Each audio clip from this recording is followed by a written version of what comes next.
नमस्कार। राष्ट्रिय सहकारी नियमन प्राधिकरण एनसिआरएबाट बचत तथा ऋणको मुख्य कारोबार गर्ने सहकारी संस्थाहरूको दर्ता अभिलेखीकरण गर्ने मापदण्ड 2082 अनुरूप सहकारी दर्ता अभिलेखीकरण प्रयोजनार्थ तयार गरिएको विद्युतीय दर्ता प्रणाली एफसिआरएसमा यहाँहरूलाई स्वागत छ। आज हामी हेरौँ सहकारी रजिस्टर भइसकेपछि हजुरले आफ्नो सहकारी रजिस्टर गरिसकेपछि एनसिआरबाट एप्रुभ भइसकेपछि हजुरले यहाँ आएर लगइन गर्नुपर्ने हुन्छ। यो लगइन गर्नुभन्दा अगाडि हजुरलाई एउटा मेल आउँछ। हजुरले त्यो मेल म देखाउँछु।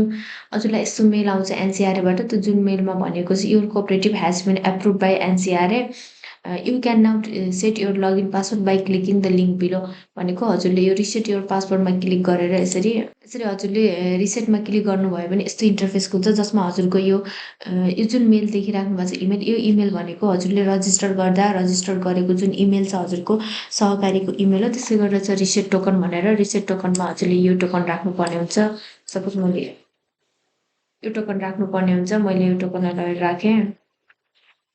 अब हजुरले न्यू पासवर्ड हजुरले अब आफ्नो सहकारीको लागि नयाँ स्ट्रङ पासवर्ड क्रिएट गर्नुपर्ने हुन्छ। यसरी मैले एउटा पासवर्ड राखेँ, त्यो पासवर्ड मैले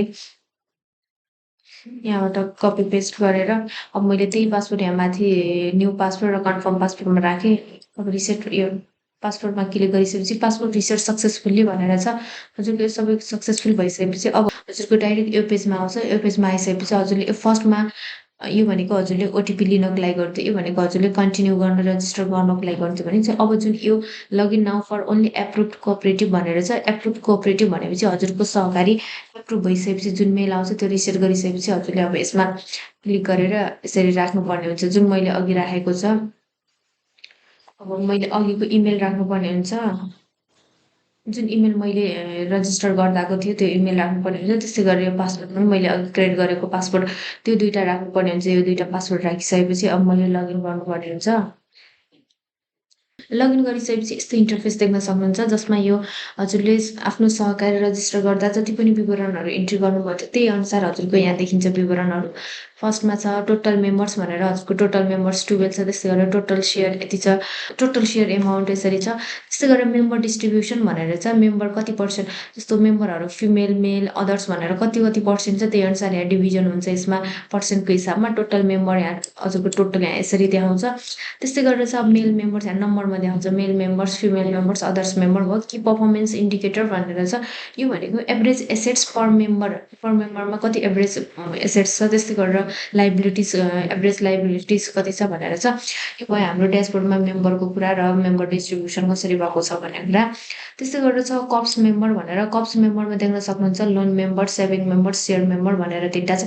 यो तिनवटा मेम्बर भनेको हामीले रजिस्टर गर्दा जुन एक्सेल फाइलमा हामीले इन्ट्री गरेको मेम्बर हो त्यो मेम्बरको लिस्ट यसरी यहाँ देख्न सकिन्छ। पहिलोमा चाहिँ लोन मेम्बर भनेर, लोन मेम्बरमा 100 मेम्बर हुन्छ। लोन मेम्बर्स अफ कोअपरेटिभ भनेर चाहिँ यसमा तबबाट हामीले रजिस्टर गर्दा इन्ट्री गरेको विवरण अनुसार यहाँ फुल नेमहरू, citizenship number, contact number, DOB, address, number of share कति छ, टोटल लोन एमाउन्ट कति छ यसरी यहाँ देख्न सक्नुहुन्छ। त्यस्तै गरेर चाहिँ अर्को सेभिङ मेम्बर, सेभिङ मेम्बरमा पनि जसरी लोन मेम्बरमा देखाएको छ विवरण त्यसै गरेर हजुरको यहाँ 100 इन्ट्री गरेको भएर 100 मेम्बर देखायो। त्यसै गरेर हजुरले 100 भन्दा हजुरले यहाँ 100वटा मेम्बर्सको इन्ट्री गरेको भएर 100 देखायो। हजुरले योभन्दा धेरै इन्ट्री गरेको भए त्यही अनुसार देखाउँछ र योभन्दा कम छ भने हजुरको त्यही अनुसार यहाँ मेम्बर देखाउँछ। Number of share, total saving कति छ भनेर यसरी यहाँ देख्न सक्नुहुन्छ।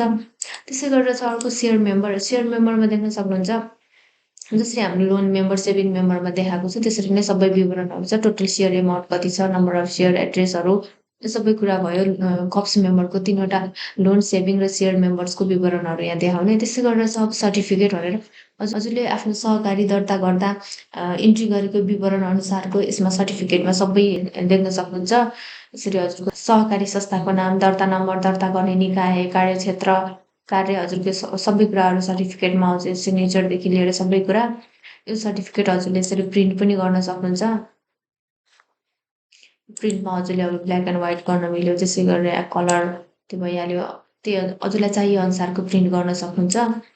यो भयो हामीले सर्टिफिकेट। अब यसै गरेर हामीले यसमा आएर पासवर्ड पनि चेन्ज गर्न सक्छ। हजुरले आफ्नो सहकारीको पासवर्ड चेन्ज गर्नुपर्ने भयो जुन अघि राखेको पासवर्ड भन्दा अब हजुरले नयाँ पासवर्ड क्रिएट गर्नु पर्यो भने हजुरले करेन्ट पासवर्ड राखेर अब न्यू पासवर्ड राखेर फेरि त्यही पासवर्डलाई रिटाइप गरेर हजुरले पासवर्ड पनि चेन्ज गर्न सक्नुहुन्छ। यसमा हामीले हेऱ्यौँ सबै हामीले इन्ट्री गरेको रजिस्टर गर्दा इन्ट्री गरेको विवरणअनुसार कसरी सबै मेम्बर्सहरूको डिटेल्स आउँछ। त्यसै गरेर कति सेयर छ, कति टोटल एमाउन्टहरू छ, कति पर्सेन्ट मेल फिमेल हुन्छ अनि त्यो सबै कुरा त्यसै गरेर सर्टिफिकेट कसरी जेनेरेट हुने भन्ने कुरा हामीले यसमा हेऱ्यौँ।